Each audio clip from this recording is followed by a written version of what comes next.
በህይወት እያሉ ግን ከሀገር ከመውጣትም ከመታመምም ከማርጀትም ከመሞቱ የበለጠ የህዝብ ጥያቄ ካልተመለሰ ህይወቱ ምን ላይ ነው? የኦርቶዶክስ ተዋህዶ እምነት ክርስትና እንዲቀጥል እየተፈለገ አይደለም ማለት ነው። ሞትና መለየት አንድ ነው። መልስ አለመስጠትም ከመኖር አይቆጠርም ብያቸዋለሁ። ሊቃነ ጳጳሳትና ኤጲስቆጶሳት ከአራትና ከአምስት በላይ አልፈን 29 ደርሰናልና ቅዱስ ፓትርያርኩን ወደ መምረጥ ለመግባት እንገደዳለን።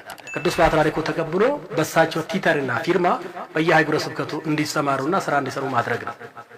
ያንን ለማድረግ ቅዱስ ፓትርያርኩ ፈቃደኛ የማይሆኑ ከሆነ ግን ፓትርያርኩ መርጠን በተመረጡት ቅዱስ ፓትርያርክ ኤጲስቆጶሳቱ በየሀገረ ስብከታቸው በደብዳቤ እንዲመደቡ የማድረግ መብታችን ነው። ጳጳስ በኢትዮጵያ ይሾም እኮ የሚል የተፈቀደ ህግ እኮ አልነበረም። ብዙ ደሞዝ የለመደ በአንድ ሀገር 400,000 500,000 በአንድ ወር ውስጥ መዝገን የፈለገ የለመደ የህንፃ የልማት አበል ትራንስፖርት በሚል አመት ባል መዋያ እንኳን አደረሰ እጅ መንሻ ገጸ በረከት መሰብሰብ የለመደ ሌማና ዘራፊ ቆማላ ምንም ልጅ አለው ተብሏል። ልጅ እኔ ልጅ ቢፈልግ ኖሮ መቼ እዚህ ውስጥ ይገባለሁ። ከገጠር አምጥቼ ነው ልጁን እዚህ ምስካይዙናን መድኃኔዓለም ገዳም ያሉት በሙሉ ያውቃሉ። ምስካይዙናን መድኃኔዓለም ትንሽነቱ መጥቶ እዛ አስተምሬው ያደገ ልጅ ዓለም የሚያውቀው ነው። ሊጣራ ይችላል። ቢጣራልኝ ደስ ይለኛል። ቢጣራ ማለት ነው። የት አካባቢ ነው የት ቦታ ነው በእኔ እጅ ሰው የጠፋው? ስለ ቅዱስ ፓትርያርክ እያሉ ወይ ከሀገር ካልወጡ ታመው ካልተኙ ወይንም በእርጅና አልያም በሞት ካልተለዩ ቅዱስ ፓትርያርክን መሾም አይገባም፣ አይቻልም። እናንተ ግን ሹማቸዋል ብሎ ሌሎች የሚያራግቡ አሉ ነው የሚጠይቁ አሉ ነው። ቅዱስ ፓትርያርክ አልታመሙ፣ አልሞቱም፣ ከሀገር አልወጡም፣ አላረጁም፣ አልደከማቸውም። በህይወት እያሉ ግን ከሀገር ከመውጣትም ከመታመምም ከማርጀትም ከመሞቱ የበለጠ የህዝብ ጥያቄ ካልተመለሰ ህይወቱ ምን ላይ ነው? ጥያቄ ይመለስ ነው። የቅዱስ ፓትርያርክ ድርሻ የሚቀርቡትን ደብዳቤዎች መርቶ በቋሚ ሲኖዶስ ዝርዝር አጀንዳ አስይዞ ለቅዱስ ሲኖዶስ ምልዓተ ጉባኤ አስቀርቦ አጀንዳውን በቅዱስ ሲኖዶስ ምልዓተ ጉባኤ ብፁዓን አበው ሊቃነ ጳጳሳት እንዲገመገም፣ እንዲተች፣ እንዲወሰን ይወሰንለትም ይወሰንበትም መልስ ማሰጠት ነው። መልስ ካላሰጡና በየጊዜው የሚንከባለል ከሆነ ግን ካለው ህዝባችን የሌለው እየበለጠ መጥቷል። በአሁኑ ሰዓት የኢትዮጵያ ኦርቶዶክስ ተዋህዶ ቤተክርስቲያን የቤተክርስቲያን መስሪያ ቦታ ባህረ ጥምቀት፣ መስቀል አደባባይ ክርስቲያኖች ሲሞቱ ቀብር ቦታ እያጡ ነው። ልማት ቦታ እያጡ ነው። በክልሉ ያሉት አባቶች ከአትክልትና ከጽዳት ከጥበቃ ከዘመኛ ከአቃቢት ጀምሮ እስከ ዋና አስተዳዳሪና አህጉረ ስብከት ሰራተኞች ድረስ የክልሉ ቋንቋ ማንናገር ነን። እኔ አሁን ቦረና ላይ ነኝ፣ የቦረናን ኦሮሞኛ አልናገርም። ጉጂ ላይ ነኝ፣ የጉጂን ቋንቋ አልችልም። ሊበን ላይ ነኝ፣ ሶማሌኛ አልችልም። ስለዚህ እነዚህ አባቶች ለቦረና የቦረናን ቋንቋ የሚችል፣ ለጉጂ የጉጂን የሚችል፣ ለጌዲዮ የጌዲዮን የሚችል፣ ለሊበን ሶማሌኛን የሚችል አባት እንዲመደብ ተጠይቆ ካልተመለሰ የኦርቶዶክስ ተዋህዶ እምነት ክርስትና እንዲቀጥል እየተፈለገ አይደለም ማለት ነው። እየተፈቀደ አይደለም። መልስ እየተሰጠ አይደለም። መልስ ደግሞ ካልተሰጠ መልስ መስጠት ግዴታ ሆኖ ሲገኝ አንቀጽና ምዕራፉን ቁጥሩን ጠቅሶ ህግን መሰረት አድርጎ ቀኖናን ደንብን መሰረት አድርጎ መልስ መስጠት ስለሚቻል የሰጠነው ለኤጲስቆጶሳት ለሚባርኩ አባቶች ነው። ወደ ቅዱስ ፓትርያርክ ደግሞ ወደፊት እንዱ አሳይቷቸው ሊሆን ይችላል። ሞትና መለየት አንድ ነው። መልስ አለመስጠትም ከመኖር አይቆጠርም ብያቸዋለሁ። መልስ ካልተሰጠ አሁን የተሰየሙት ኤጲስቆጶሳት በየአህጉረ ስብከታቸው በ26ቱም አህጉረ ስብከቶች እንዲመደቡ እኛ ቅዱስ ፓትርያርክን አሁን በደብዳቤ እንጠይቃቸዋለን። እዚህ ቦታ ላይ ኤጲስቆጶሳት ሰይመን አቅርበናቸዋል። ቅዱስነቶት ደብዳቤያቸው ፈርሙላቸው ብለን እናቀርባለን። ብዙ ቅዱስነታቸው ደብዳቤውን ተቀብሎ እነዚህን የተሰየሙትን ኤጲስቆጶሳትን በየአህጉረ ስብከታቸው በደብዳቤ እንዲገቡ የማያደርጓቸው ከሆነ አሁን ያለነው ሊቃነ ጳጳሳትና ኤጲስቆጶሳት ከአራትና ከአምስት በላይ አልፈን 29 ደርሰናልና ቅዱስ ፓትርያርኩን ወደ መምረጥ ለመግባት እንገደዳለን። ይሄን በግልጽ በፍትሐ ነገሥት አንቀጽ ላይ ተቀምጧል። 4፣ 5 ከዛ በላይ ከሆኑ ሊቃነ ጳጳሳት ቅዱስ ፓትርያርክን ከመሃላቸው ማውጣት እንደሚችሉ ያለው እውነታ ይሄ ነው። ደረጃ በደረጃ ደረጃ ለሚፈቅድ ህግ ቢኖርም በአንድ ጊዜ እዛ አይደረስም። አሁን ደረጃችን መጨረሻ ላይ አንድና አንድ ነው። የተሰየሙት ኤጲስቆጶሳት በህግና በደንብ በቀኖና መሰረት ስለሆነ ቅዱስ ፓትርያርኩ ተቀብሎ በሳቸው ቲተርና ፊርማ በየሀገረ ስብከቱ እንዲሰማሩና ስራ እንዲሰሩ ማድረግ ነው። ያንን ለማድረግ ቅዱስ ፓትርያርኩ ፈቃደኛ የማይሆኑ ከሆነ ግን ፓትርያርኩ መርጠን በተመረጡት ቅዱስ ፓትርያርክ ኤጲስቆጶሳቱ በየሀገረ ስብከታቸው በደብዳቤ እንዲመደቡ የማድረግ መብታችን ነው። ጠባብ አገር ባለበት ሀገር ጠባብ ነው እየተሆነ ነው። በጠባብ በአንድነት ይኖራል። ካልሆነ ግን በአራቱ ማዕዘን እኮ ነው የተባለ። በአራቱ ማዕዘን በመካከለኛው የሚከለክል ህግ ምን አለ? ፓትርያርክ በኢትዮጵያ አይሾም እኮ የሚል እኮ ህግ የለንም። ፕትርክና ከየት ነው የመጣ? ጳጳስ በኢትዮጵያ ይሾም እኮ የሚል የተፈቀደ ህግ እኮ አልነበረም። እንዳይሾም ተብሎ ነው የተቀመጠ። ጵጵስናን የሰጡት በዘመኑ ግብፃውያን ካይሮ መንበረ ልዑል ቅዱስ ማርቆስ ላይ ጵጵስናን የሰጡ ኋላም ፕትርክናን የሰጡ ከኢትዮጵያ ሊቃውንት እኮ ሌሎች ሊቃውንት እኮ አይሾም እኮ ነው የተባለ። ቀኖና ስለሆነ ይሄ በየጊዜው ይሻሻላል፣ ይሰራል። ዶግማ አይደለም፣ ሃይማኖት እኮ አይደለም። ይሄ ቀኖና ነው፣ አስተዳደር ነው። አስተዳደርን ማሻሻል፣ ቀኖናን ማሻሻል ሰውን የሚጎዳ ከሆነ የሚጎዳውን የመተው፣ ሰውን የሚጠቅም ከሆነ ደንብ ማለት እኮ ነው፣ አዋጅ ማለት ነው። ስለዚህ ደንብን፣ አዋጅን፣ ቀኖናን ማሻሻልና ማስተካከል ማረም ከሚጎዳ ወደሚጠቅመው እሱ ውስጥ ከገባን በአሁኑ ሰዓት ንስሐ የሚቀበል ክርስቲያን የለንም። ምክንያቱም አንድ ክርስቲያን ኃጢአት ከሰራ እንደሰራው ኃጢአት መጠን የሚያዘው ከ1 ዓመት እስከ 7 ዓመት ስጋ ከመብላት ወተት ከመጠጣት አልጋ ላይ ከመተኛት የሞቀ ልብስ ከመልበስ የደመቀ ቤት ውስጥ ከመኖር የሚከለክል አንቀጽ ውስጥ ከገባን አንድም ክርስቲያን አይኖረንም። ሀደጉ ሊቃውንት ፈሊጠ ምግባራት ለሊቃውንት በውስጥ አይጉር እኮ ነው። አባቶቻችን በነበሩበት አገራቸው በዘመኑ መስራት የሚገባቸው ሰርተው የማይገባቸውን ያልተቻላቸውን ግን ቀጣዩ ከኛ በኋላ የሚነሱት ሊቃውንት ይስሩ ብሎ እኮ ተውኩ። ስለዚህ ቀኖና በየጊዜ የሚስተካከል የሚታረም የሚቀና እንጂ በአንድ ጊዜ የሚዘጋ ዶግማ አይደለም። ይፈቅዳሉ። የመጀመሪያውን ከግብጽ ወደ ኢትዮጵያ እኮ ሲመጣ ፕትርክና ተፈቅዶ ነው የተሰጠ። በተሰጠው ልክ ግን በተሰፈረው ልክ ግን የማይሰራበት ከሆነ ወደሚሰራበት ይገባል። ቅድም ሞት ብላችሁኛል። በህይወት ተኖሮ መልስ ካልተመለሰ ከሀገር ከወጡ ብላችሁኛል። አገር ውስጥ ኖሮ የሀገር ስራን ካልተሰራ የሃይማኖት ስራ ካልተሰራ በመደባበቅና በር በመዝጋት በዘበኛ ሰውን በመግፋት የሚመጣ መፍትሄ አለ እንዴ? ለውጥ አለ እንዴ? ለአንድ ሀገረ ስብከት በአንድ ዓመት ስንት በጀት መልቀቅ፣ ሌላው ሀገረ ስብከት ግን በአንድ በጀት 4 ሀገረ ስብከት እንዲመራ ማድረግ፣ ሌላው በ4 በ5 መኪና እየተንፋሰ ፍትሃዊ ያልሆነ ሀብት ክፍፍል እየተሰጠ ሌላው አንድ መኪና አጥቶ በእግር እንዲሄድ ማን ፈቀደ? የትኛው ሃይማኖት ነው ያዘዘ ይሄንን? ለራስ የምትወደውን የምትፈልገውን ሁሉ ለባልንጀራ አድርግለት እኮ ነው የተባለ። ለራስ እንዲደረግብህ የማትፈቅደውን ሁሉ በባልንጀራ ላይ እኮ አታድርግ እኮ ነው። ስለዚህ በግልጽና በግልጽ አነጋገር ደረጃና ደረጃን ጠብቀን ቀኖናችንን ጠብቀን የማንሰራ ስራ የለም። ይህን ስናደርግ ግን መንገዱ አልጋ በአልጋ ነው ማለት አንችልም። ብዙ ደሞዝ የለመደ በአንድ ሀገር 400,000 500,000 በአንድ ወር ውስጥ መዝገን የፈለገ የለመደ የህንጻ የልማት አበል ትራንስፖርት በሚል አመት ባል መዋያ እንኳን አደረሰ እጅ መንሻ ገጸ በረከት መሰብሰብ የለመደ ሌማና ዘራፊ ቆማላ አንልም። ይህንን የሚያደርጉ ደግሞ በብፁዓን ሊቃነ ጳጳሳት ደረጃ ሳይሆን አሽከሮች አሉ፣ ደላላዎች አሉ፣ አጫራቾች አሉ፣ ቀረጥ ሰብሳቢዎች አሉ። መንግስት አሁን እንደ መንግስት እየሄደበት ነው ስነ ምግባርና ጸረ ሙስና ኮሚሽን ብሎ። እንደ ኦርቶዶክስ ተዋሕዶ ቤተክርስቲያን ግን ብዙ በመንግስቱ እንኳን ተፈቅዶ የተሰጡት ሀብትና ንብረቶች በአሁኑ ሰዓት ግለሰቦች ወደ ግል የማዞር አሳልፎ የመሸጥ የመለወጥ ከአካባቢው መሰወር ስራ እኮ ይሰሩ እኮ ነው። በህግ ይያዝ ምንድን ነው ሲባል ግን ጆሮ ዳባ ይልበስ የጥቅም ተካፋይ ማስፈራራትም አለ፣ ፈርቶ ዝም የሚል አለ። ያልተሰራ ስራ የማሰራት እገሌ የሰረቀ እገሌ የገደለ እገሌ ውሽማ ያዘ እገሌ ሚስት አለው እገሌ ቤት ህንጻ ሰርቷል እገሌ መኪና ገዝቷል ለወንድሙ ለእህቱ እንዲያድርጓል እከሳለሁ ወንጀላለሁ ስም አጠፋለሁ በሚል ከሀገር ውስጥ እስከ ውጭ ሀገር ድረስ ዱርዬ አደራጅቶ አስፈራርቶ አፍሮ እኮ አባቶችን እያኖሩ ያሉት ከስራቸው ያሉት ናቸው። ዛሬም ላይ ፌስቡክን ሌሎችን የሚያራግቡ እርግጠኛ ነኝ ከራሴ ጀምሮ ሙሉ እንጀራ መብላት አቅቶናል። ከሙሉ እንጀራ ወደ ግማሽ እንጀራ ከግማሽ ወደ ሩብ ወርደናል። ልባችንና ሆዳችን በነገር የታሰረ ነው።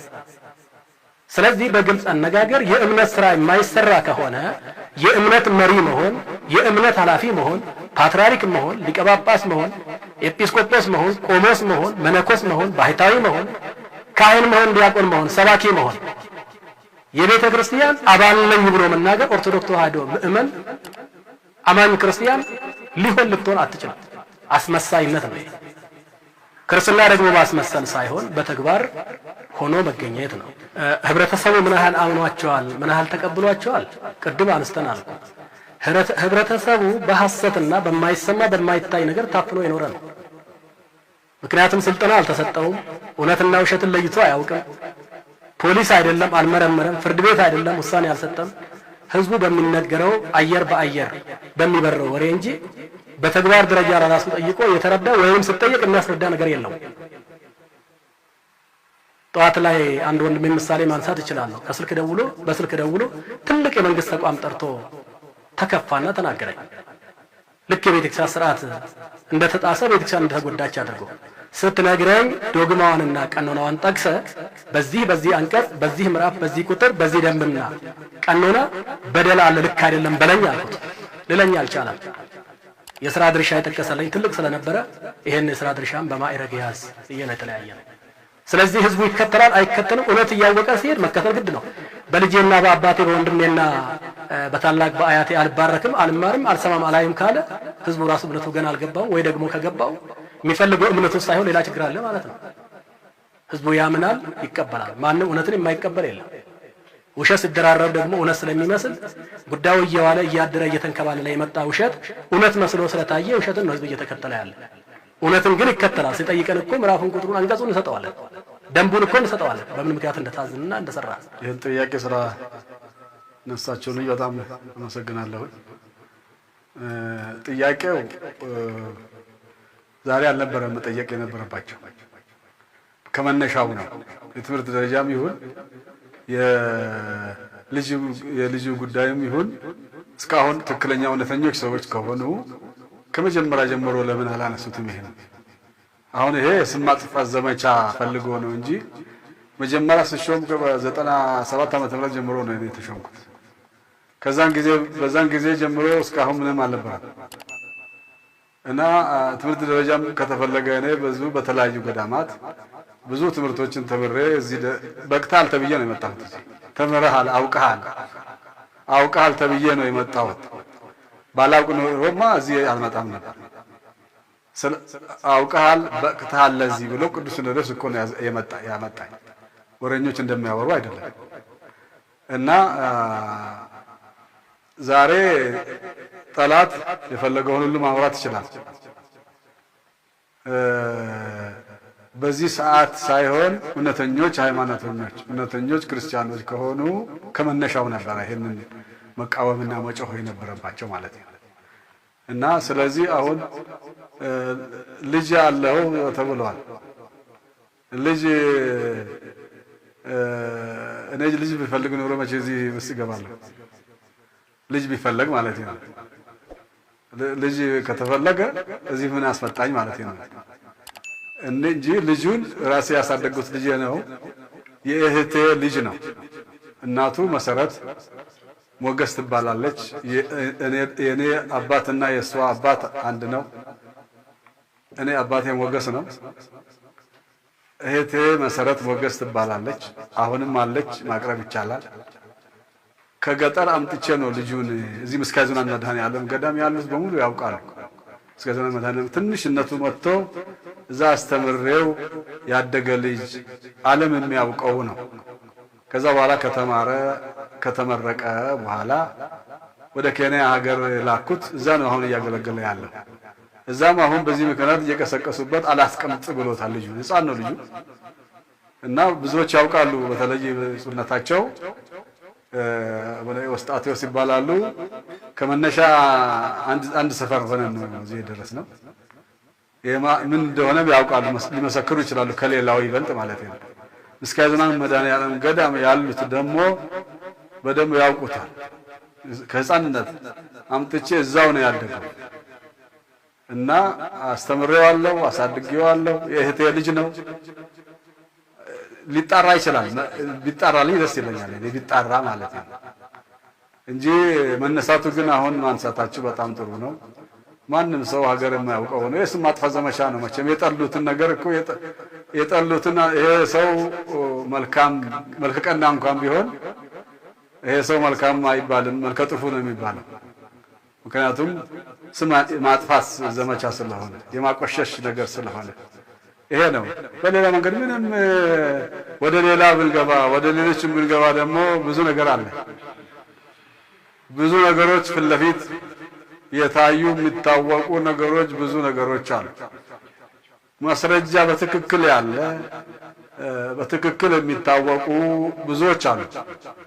እኔ ግን ብትጣራ ምን ቢል አንዲት ነገር አትገኝብኝ። ስላጣ ነው ይሄንን ያወራሁ። የሚያወሩ ሰዎች በእኔ በኩል ምንም ያጣ ስለሆነ ያችን ልጅ እኔ ጋር ያደገ ስለሆነ እህቴ ልጅ እዛ እኔ ስላሳደግኩት ሌላ ስላጣ እሷን ይሄው ልጃቸው ነው ይሄ እንትና ግሩም ይባላል እና ግሩም የሱ ልጅ ነው። ልጅን ተቀበል ብለው ነው አሁን ሲያወሩ የከረሙት። ልጅህን ተቀበል እያሉ ነበር። ስለዚህ ከእውነት የራቀ ውሸት ነው። ውሸት መናገር እግዚአብሔርን አይወድም። ጥፋት ካለ ችግር ካለ ቢወራ ምንም አይደለም ችግር። ግን ያለ ስራ ሌላ ስም መስጠት በጣም ነውር ነው። ይጣራ። አሁን የሚያወሩ ሰዎች በትክክል እዚሁ ቅርብ ነው፣ ምንም ሩቅም አይደለም። እናቱ አለች፣ ቤተሰብ አለ፣ አባቱ አለ፣ ሁሉ ነገር አለ። ማቅረብ እንችላለን ከተፈለገ ማለት ነው። እውነቱን አረጋግጦ ነው ማውራት።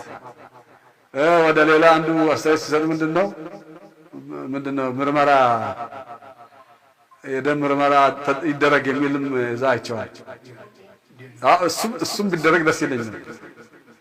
ቢደረግ ደስታውን አልችልም እና ከእውነት የራቀ ውሸት እንጂ እውነተኝነት አይደለም። እኛ በብዙ ገዳማት ቆይቻለሁ። በደብረ ጽሙና ገዳም፣ በደብረ ሊባኖስ ገዳም፣ በተለያዩ ገዳማት አድባራት ብዙ ትምህርት ቀስሜያለሁ። እነሱ እንደሚያወሩት አይደለም፣ ጠላት እንደሚያወራ አይደለም። ስለዚህ በዚህ መልኩ ነው የነፍስ እጅ ያለው። እንግዲህ ደግሞ አልገባኝም። የት አካባቢ ነው የት ቦታ ነው በእኔ እጅ ሰው የጠፋው? ግልጽ መሆን አለበት። የቱ ጋር እንደሆነ ይሄ መታወቅ አለበት። ይሄ ሲታወቅ ጥሩ ነው። ሳይታወቅ ምን መልስ ይሰጣል? አሁን ስለ ልጁ ጉዳይም ይሁን ስለ ጠፋው ሰውም ቢሆን ማስረጃ ነው መጀመሪያ ማቅረብ። ማስረጃ ካለ እቀርባለሁ፣ ምንም ችግር የለም። ግን ያለ አግባብ የሰውን ስም ማጥፋት ለቤተ ክርስቲያን ይበጃል ወይ? አሁን እንደዚህ አይነት ነገር የአባቶችን ስም የማጥፋት አጠፋም አለማም ግን የአባቶችን ስም ማጥፋት ቤተ ክርስቲያንን መጥቀም ማለት ነው። ይሄ ቤተ ክርስቲያንን ማገዝ ነው። ቤተ ክርስቲያኒቷን ማዋረድ እንጂ ለጠላት አሳልፎ መስጠት እንጂ ይሄ ለቤተ ክርስቲያን አይጠቅምም። እነዚህ ጥቅማቸው የቀረባቸው ሲጠቀሙበት የነበረ ብዙ ነገር ስለቀረባቸው ነው። አሁን እነዚህ ሰዎች የሚጮሁት ተገዝቶም የሚጮሁ አሉ። በገንዘብ ተገዝቶ በእኛ ላይ ተገዝቶ ይሄንን ስራ የሚሰሩ አሉ። ብዙ ነገር የሚሉ አሉ። እኔ ማያቸው ብዙ ነገር ይላሉ። ግን ሁሉም ነገር ከእውነት የራቀ በትክክል እኔ አሁን ተጣርቶ መስረጃ ቢመጣ እኔ ራሴ ቀርቤ እንትን እላለሁ። ስለዚህ ዋናው ትክክሉ ወሬ ማውራት ሳይሆን በተጨባጭ ማስረጃ የማቅረብ ነው መሆን የሚሻለው ማለት ነው እንጂ ዝም ብሎ ለገበያ ዞሮ ገበያ ነው። ይሄ በጥቅማቸው ገንዘብ ለማግኘት ሲሉ ነው በብዛት ያንን የሚያወሩት። ከዚህ በተረፈ ምንም ችግር የለውም። ለዚህ ብዬ ደግሞ አልደናገጥም፣ የምፈራበትም ነገር የለም። ስለሌለሁበት 10 ጊዜ ቢያወራ በምንም ማለት የፈለገውን ማውራት መብቱ ነው። በስመ አብ ወወልድ ወመንፈስ ቅዱስ አሐዱ አምላክ አሜን። ለሁሉም እግዚአብሔር የተመሰገነ ይሁን። ሚዲያውንም አመሰግናለሁ። አባ ኤዎስጣቴዎስ እባላለሁ። አሁን ስለተነሳው ነጥብ ጥያቄ በተለይ ብፁዕነታቸው እኔና ብፁዕነታቸው ፊደል ቆጠርንበት። ደብራችን አንድ ነው። የተወለድንበት አንድ አካባቢ ነው። ደብረ ገሊላ ቅዱስ ባለወልድ ይባላል። ደብሩንም የመሰረቱት አባታቸው መምሬ ሞገስ ይባላል። ሞገስ ልቼ ገዳ ይባላል። እኔ ታላቃቸው ነኝ። ታላቃቸው ሊሆን ይችላል። እንግዲህ ሁላችንም በዛች ቦታ ላይ ነው ፊደል ቆጥረን ከዛ በኋላ ወደ ሌላ ቦታ ደግሞ ሄደን የተማርን ማለት ነው።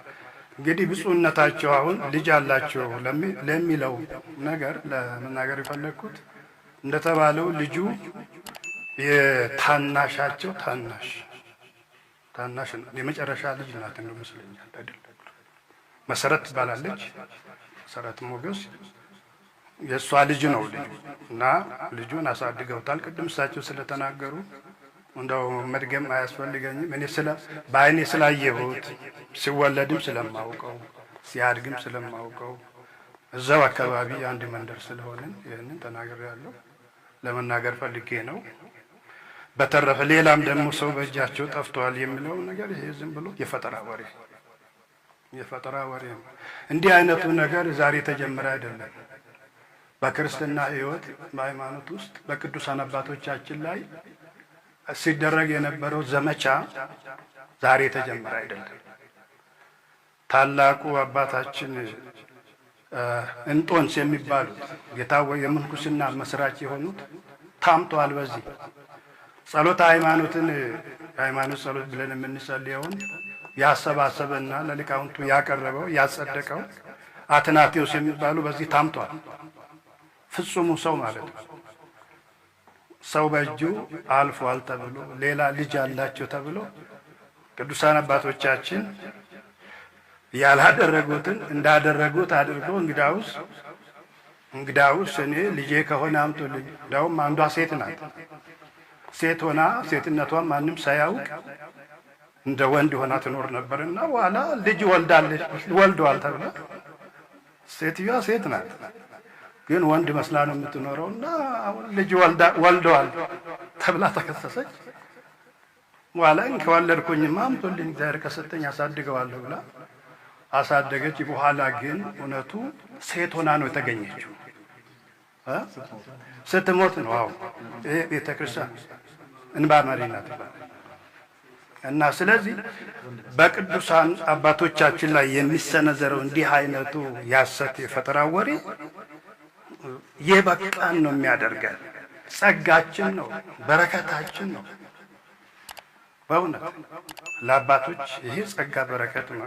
የአንድ ሰው ብቃቱ መንፈሳዊነቱ የሚለካው የሚታወቀው ሲሰደብ በሐሰት ሲወነጀል። እናንተ ብፁዓን ናችሁ። ከእናንተ በፊት የነበሩትንም አባቶቻችሁ እንዲሁ ያሳዷቸው ነበር። በሐሰት ወሬ ፈጥረው ሲያሟችሁ፣ ሲሰድቧችሁ፣ ሲያዋርዷችሁ እናንተ ብፁዓን ናችሁ። ደስ ይበላችሁ እኮ ነው እግዚአብሔር ቃል እና ስለዚህ በእውነቱ ለእሳቸው ጸጋ ነው። ግን ይህንን ፈጥረው ያልሆነውን ሆነ ብለው የሚያወሩ ሰዎች መግቢያቸው የት ይሆን? መንግስተ ሰማያት በዚህ ነው የሚገኘው? በወሬ ባልባልታ በፈጠራ። ይህ ነው የኦርቶዶክስ ተዋሕዶ አማኝ ተቆርቋሪ ዶግማ ተጣሰ፣ ሕግ ተፋለሰ ብሎ የሚከራከር አሉባልታ ወሬ እየፈጠረ ሰውን እያሰናከለ ነው የሚጸድቀው። ሃይማኖቱን የሚጠብቀው ነውስ በሃይማኖት ሽፋን ሌላ ስራ ነው። ይሄ ውሸት። በሃይማኖት ሽፋን በሃይማኖት ውስጥ ያለ ክፉ ስራ ነው። ክፉ ስራ እኩይ ፍልስጣ የሚባል አለና እኩያን ፍልስጣዎች ነው የምንላቸው። ፍልስጣ ማለት ሰይጣን፣ የሰይጣን ስም ነው። ስራው የሰዎችን ኃጢአት እየመዘገበ የሚቀመጥ ያኖራል ማለት ነው እና በዛ ለመክሰስ ሰው አንድ ኃጢአት ይሰራል። ቢሰራም ደግሞ ንስሐ ይገባል። ንስሐ ከገባ ደግሞ ኃጢአቱ ይሰረይለታልና ያን ብሎ እየከሰሰ ለመኖር ለዚህ ያደርጋል። ፍልስጣዎች ናቸው ይህንን የሚያደርጉት። እነዚህ አማኞችም አይደሉም እና እግዚአብሔር ይቅር ይበላቸው ነው እኛ የምንለው ክርስቶስን ተከትለን መቼም ከሱን ከኔ ተማሩ ብለዋልና እንደዛ ነው። የኢትዮጵያ ኦርቶዶክስ ተዋሕዶ ቤተክርስቲያን ክርስቲያኖችን የሚረብሹና ግራ የሚያጋቡ ነገሮች በብዙ ሚዲያዎች ላይ ተሰምተዋል። የሌላውን ክልል እየገፉ እያስወገዱ በአንድ ወገን ብቻ ተደራጅቶ ገንዘብ ያለበትን፣ ስልጣን ያለበትን፣ ክብር ያለበትን፣ ማዕረግ ያለበትን፣ ዝና ያለበትን የተመቻቸ አየር ያለበት ቦታ ላይ እየተንፈሱ አይደለም የኖሩት። ሌላ ታፔላ እየለጠፉ ሰውን የማሸማቀቅ፣ የማሳደድ፣ የማፈናቀል፣ ፊት የመንሳት አድሎ ጉዳይ ታይቷል። ኦሮሚያ ቤተ ክህነት ይቋቋምልን። ኦሮሚያ ክልል ያሉት አብያተ ክርስቲያናት ተጎድተዋል። ምዕመናኑ በቋንቋ አልተማሩም። አሁን ያለው የኦርቶዶክስ ተዋሕዶ ቤተክርስቲያን አስተዳደር ለአንድ ወገን ብቻ ያደላ መስማትም ማየትም ማስተዋልም የተሳነው ስለሆነ በዛ ዘመን ጥያቄው ተነሳ። ጥያቄው አልቀበላሉ